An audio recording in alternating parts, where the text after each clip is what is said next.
Right, this side of the room, give me a shout. This side of the room, give me a shout. Okay, I want to do a bit of a call and response thing. Is that all right? Right, I need your input in this. A call and response. When I point at this side of the room, you're going to say break. Okay, you're going to say it loud. Are you ready? 1, 2, 3. Break. This side of the room, you're going to say through. 1, 2, 3. Break.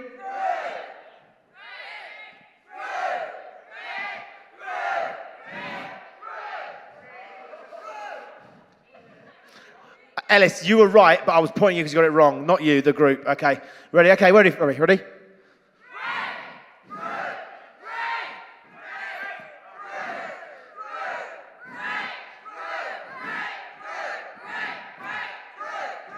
Oh, I love you guys. You're awesome. What are we preaching on this evening, guys? I mean, if you didn't get it, we'll try one more time. Are you ready? So, we're preaching on breakthrough this evening. It's a little bit far back. I'm going to push it there. So, last week, we had life groups and gateways. The week before that, we had, Pastor, DJ, Charlie, whatever title you want, Lord, Esquire, say, preached on praise. And one of the points Charlie made, and what you've heard before, is that praise is the precursor to breakthrough. So we preached on praise last time. We're preaching on tonight. And the theme of what we're doing at the moment in youth is testimonies. And I think the reason I want to talk about breakthrough this evening is because a testimony really is a story of how you had a breakthrough and then you tell other people about what God did in your life. All right, so we're going to talk about breakthrough this evening. And Jesus puts it like this. He says, go and tell them what I've done for you. He says, go and tell them what I have done for you. So, we're going to do the old classic. We're going to look at a definition of the word breakthrough.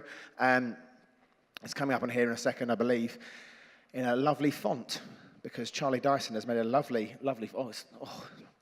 fabulous news.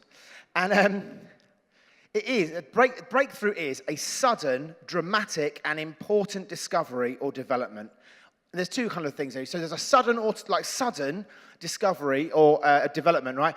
Or it is an instance of achieving success in a particular sphere or activity. So what I'm saying is that breakthrough can be a sudden thing, and actually it can be something that is hard work.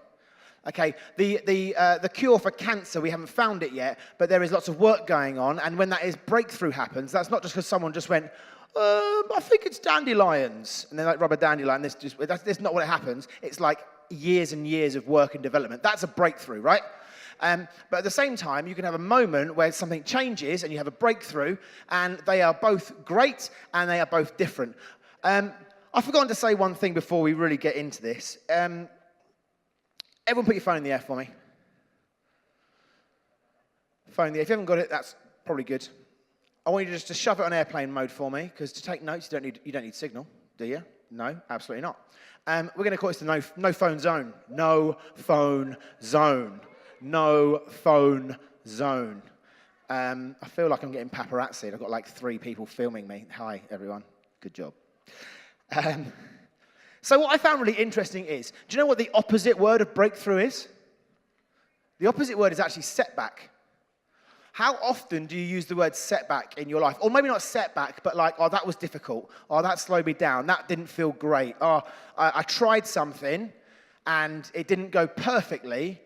And I didn't want to try it again. Anyone felt that way before? Anyone? I'm going to share a testimony with you guys because it's testimony time. So I'm going to share a testimony with you. A few years ago, I had a job. It was like a non-full-time contract. What's that called? Contract. It was just a contract. Like it had like a 3-month, 4-month contract for a job. And at the end of that contract, I had no work. But in the past, whenever that had happened, and I'd worked for charities for like ever, and with the great thing about charities is you help people. The bad thing about charities is you always have to look for funding to make your job there in the next week, right? So I've been like put on threat of redundancy like every week for like every few months for years. So I was like, yeah, whatever, it's fine. And every time in the past, God had come through for Karis and myself. And actually, before I was married, God had come through a number of times as well. We'd always got a job. I'd always got money, always paid the mortgage. It was all good. So this wasn't a different new thing for us. So I was like, that's all good. It's fine. I'm going to be honest, I was probably a little bit arrogant. But don't tell anyone, because I'd never failed an interview before. I literally got into uni with like 3 or 4 grades lower than I needed because they liked me. So like, do you know, like I'm good at interviews. If someone, I usually get in a room with someone, they kind of like me normally a little bit, enough to go, oh yeah, we'll give them a job then, yeah. Then they get to know me and no, that's not true. But I was like, oh, I'll be fine. So I applied for like a bunch of jobs. I had a few interviews and failed all of them. Or didn't fail them, but I didn't get the job. So effectively, I guess that's probably failing an interview, right? And so it got closer to the time. And the great thing is that Karis was pregnant with our second child, which was awesome. However, the other thought of that is, I don't have a job very soon, and we've got like another mouth to feed, although be it it's free to begin with. But and the room catches up. But anyway, But the point is like, the mortgage doesn't get paid through like me doing a nice interpretive dance, although people might pay me for that, but not a lot of money. But anyway, so we had this thing where we're going, right, we've got no money, but I'm going to trust God. At the same time as that, we had some savings at one time. Who remembers savings? Yep, not me. Anyway, we had some savings at this time, right? And we felt really strongly convicted by God. We had a real strong conviction that we should give away like a real wedge of our savings to some friends of ours because they were doing something that we thought was brilliant. And we felt like God was saying, invest in that relationship, invest in that person. Because when you invest in somebody, you're not just investing in one person, you're investing in everyone they're going to affect afterwards, right? So we're like, yeah, let's do it.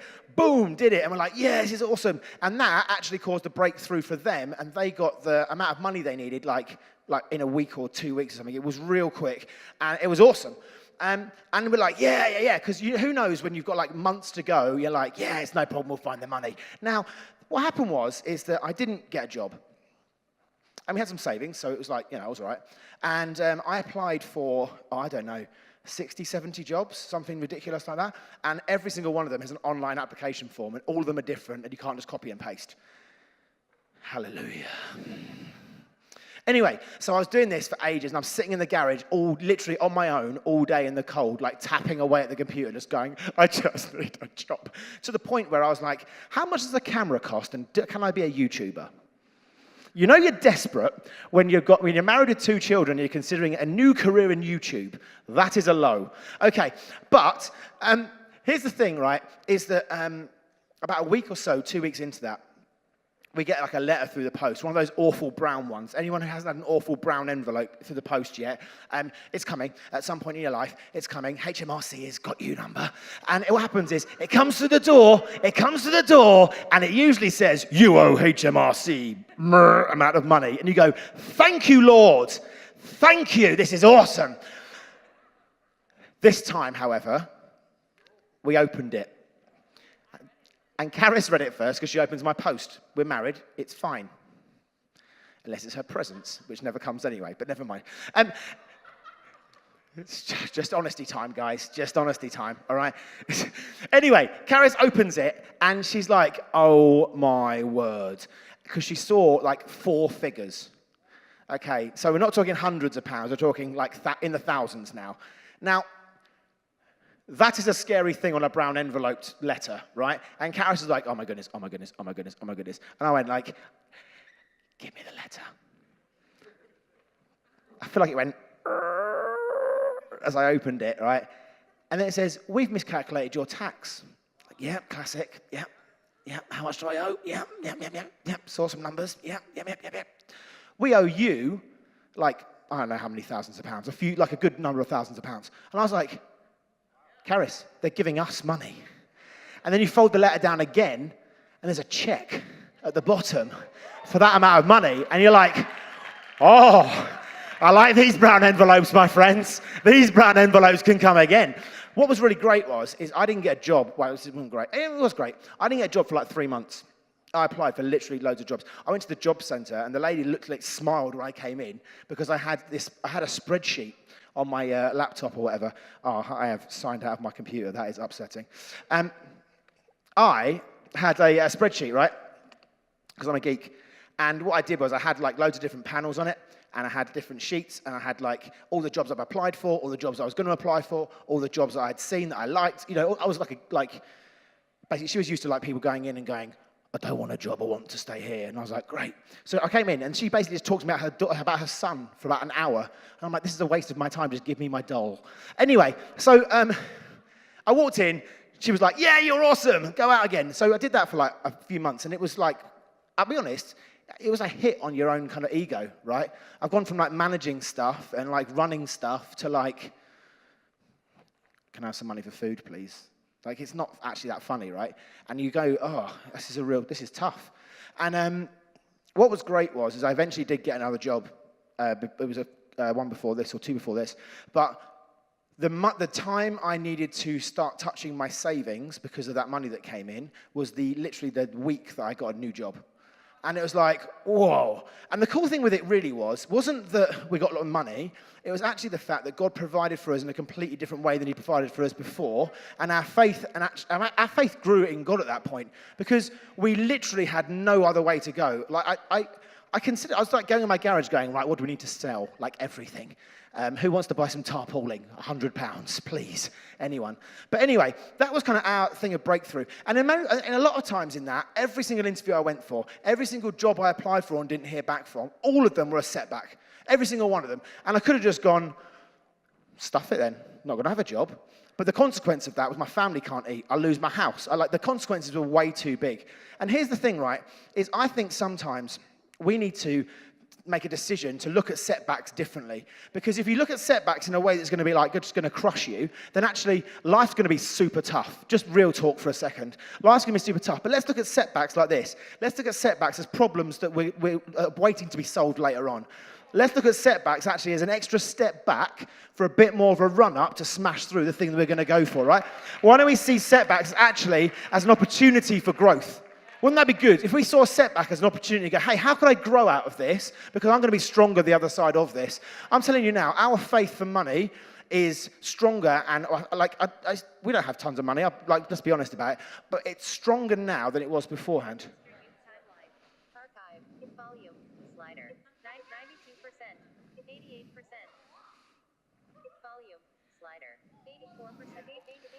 My laptop is going mental. This is awesome. There we are. Right, I'll put it in an angle.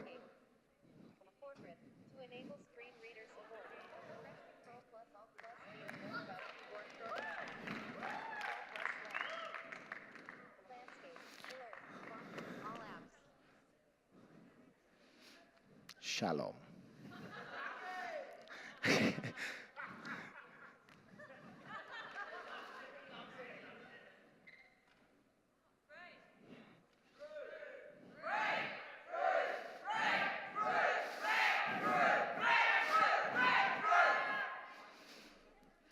I've forgotten a different move. When I do this, I want you all to stand up and give God a praise.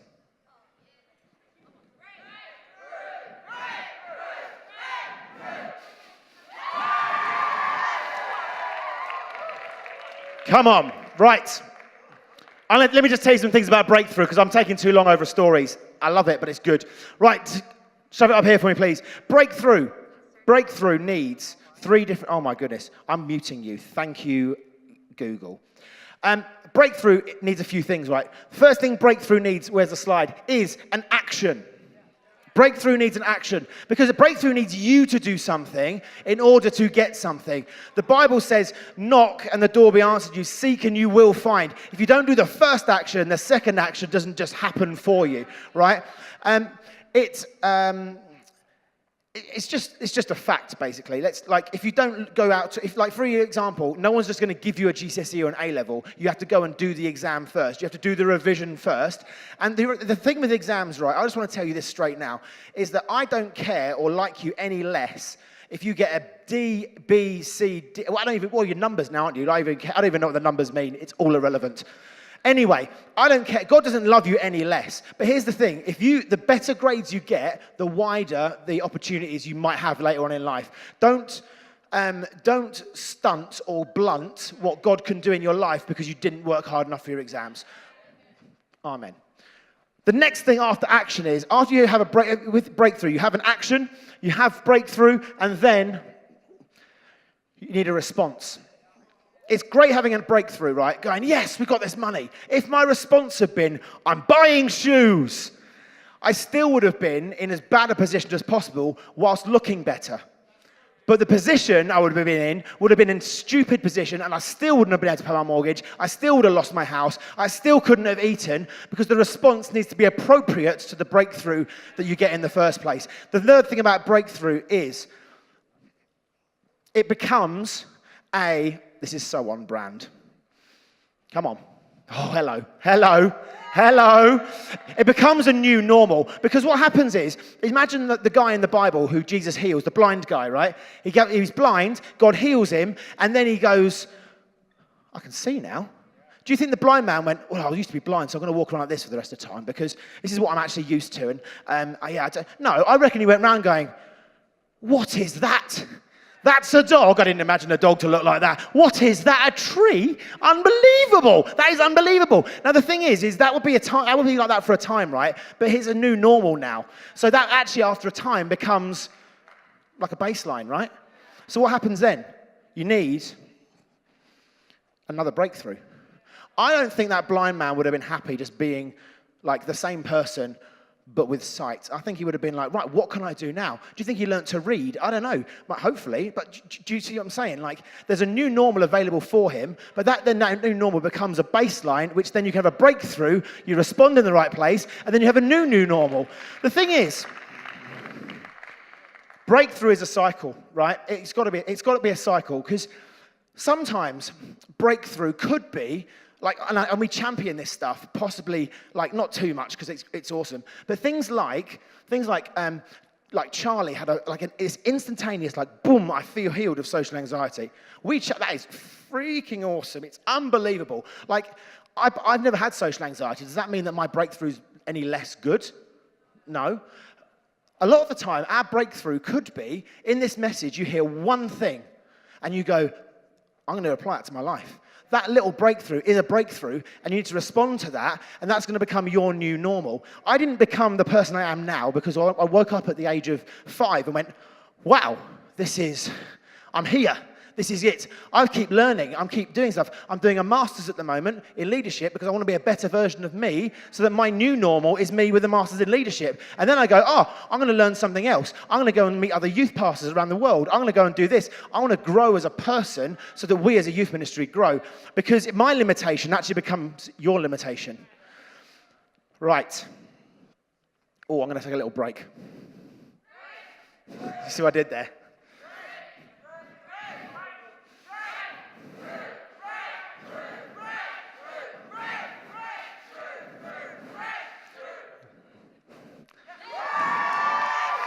Awesome. Sit down. Here's a few things breakthrough can look like. Here's a few things. Are you ready for me? Are you ready? Breakthrough can be revelation. So you read the Bible, you get revelation, which is actually a breakthrough for your mind that then actually drops into your heart and your spirit and then changes how you're doing stuff. Revelation is something that should change everything you do. There's no point having revelation and an action and going, this is awesome, and then not doing anything with it. Breakthrough can look like encouragement. How many people in this room genuinely have had someone come up to them and say, you're awesome. Hey, I've really seen this that you're doing. Hey, you've done a great job, and you felt great because of that. Anyone? Show me your hands. Anyone? If not, team, have a look whose hands are down. Go and encourage them afterwards.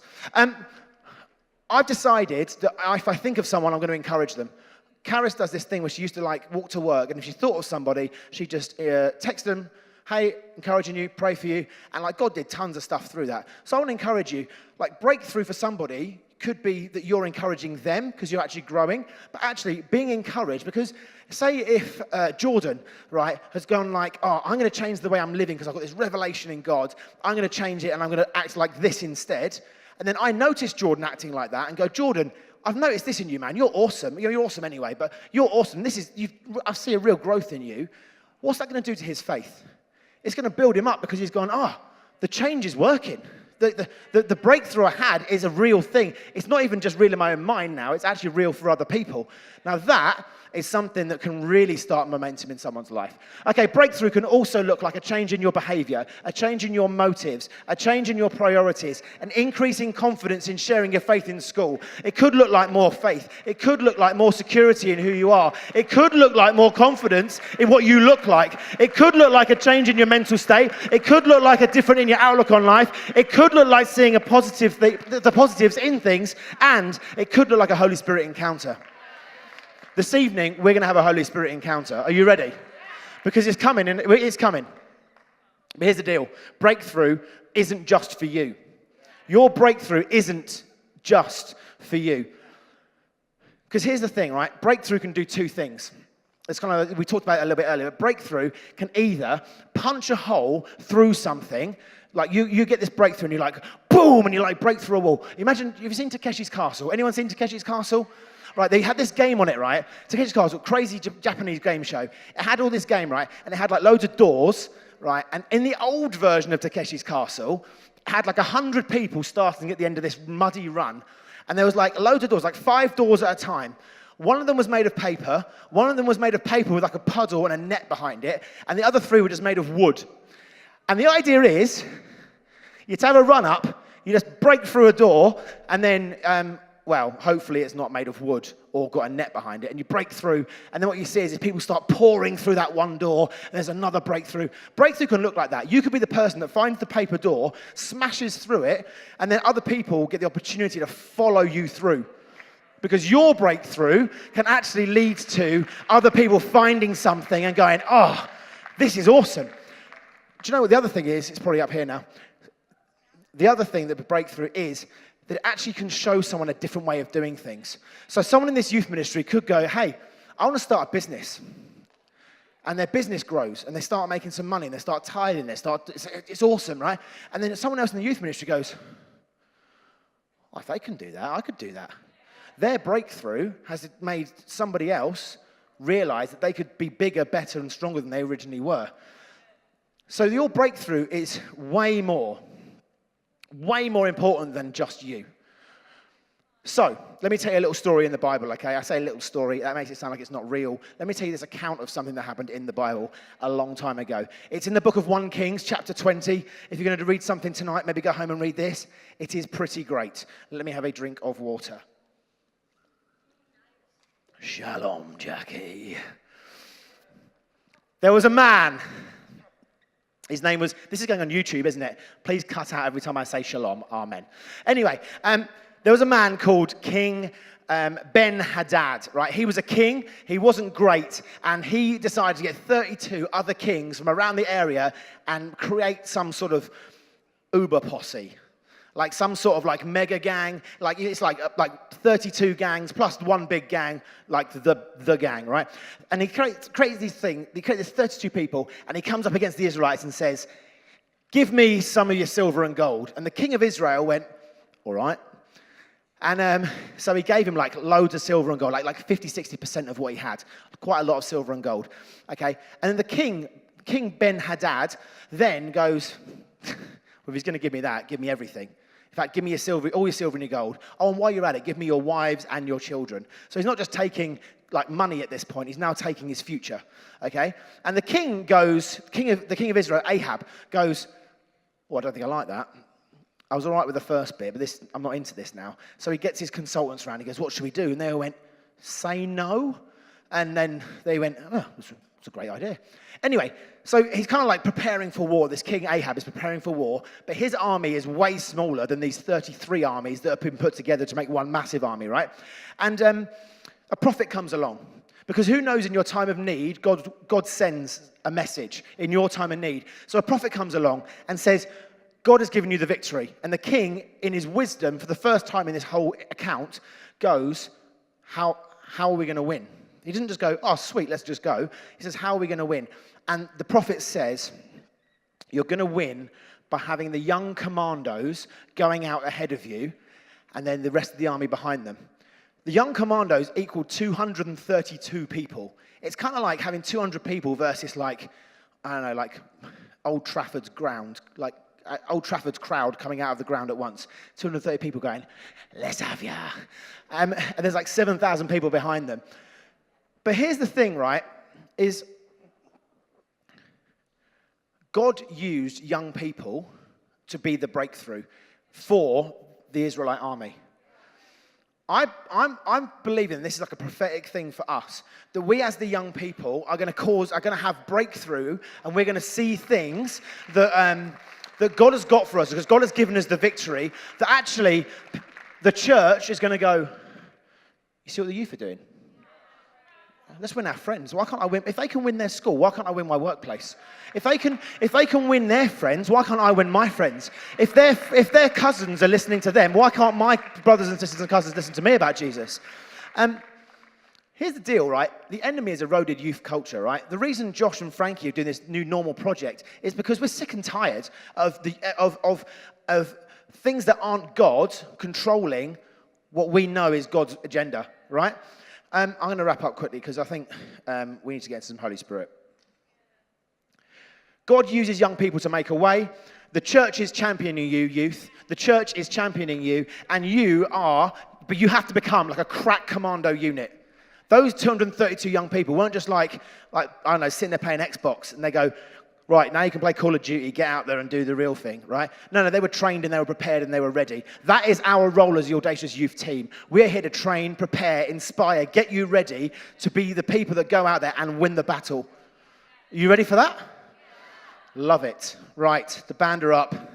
It's going to get crazy in a minute. Here's the thing, guys. Breakthrough is a lifestyle choice that requires commitment. It's not just a one-time only thing. One time only is great. One time only is like coming to youth every month going, oh God, yeah, and then like just forgetting about him on Monday morning. It's like, it's not negative. I'm not saying it's a bad thing. If you're seeking God, that's awesome.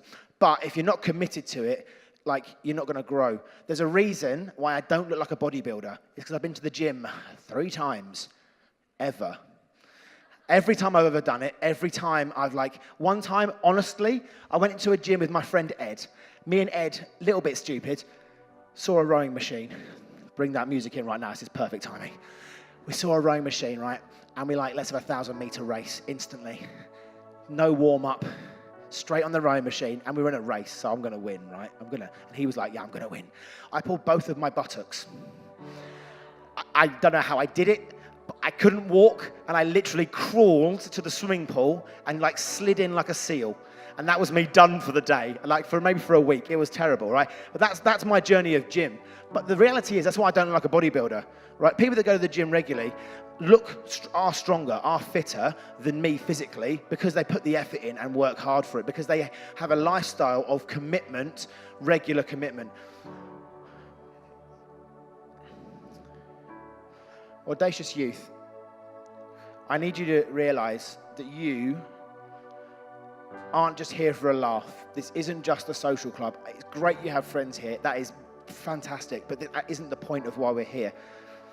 It's great that we have a stupidly good band. It's great that it's basically like coming to a gig on a Friday night. I defy you to find a better band than this in pretty much the UK. I'm sure there's band nights out there tonight that you have to pay to go in just for a purely band night that aren't as good as this, as a party, right? But that isn't the point of why we're here. We're partying for a reason. You're here because you are the answer. Jesus is the ultimate answer, but Jesus died so that he could set you free, so you could live you could have life and life to the full, so that you can go into your school and have a breakthrough in your school, and that you can be the answer for your friends finding Jesus. I don't know how you got here tonight. You got here because someone did that for you. Now, Audacious Youth, you can be that person to somebody else. You can be that person to 5, 10, 15 other people. This is too important to not be excited and not be intentional. You are not the future, you are the now. It's not about waiting till you're 18 and getting released into ministry. No. You are bold, fearless generation of God chasers that hunt down breakthrough, find breakthrough, own it, let it change your life, let that become your normal, and then you're hunting down the next breakthrough, you're letting that change your life, and that becomes the new normal. Young people, your breakthrough is found in his breakthrough. in Jesus' breakthrough. We wouldn't be here now if Jesus hadn't have broken through and beaten death, punched a hole in death, punched a hole in sin, punched a hole through depression, broke through feeling low, broke through other people's words over your life, broke through the feelings you have in your brain that you know are not from him. Jesus died because he is bigger than all of those things. His name is above every single one of those things. And we are here because of that reason.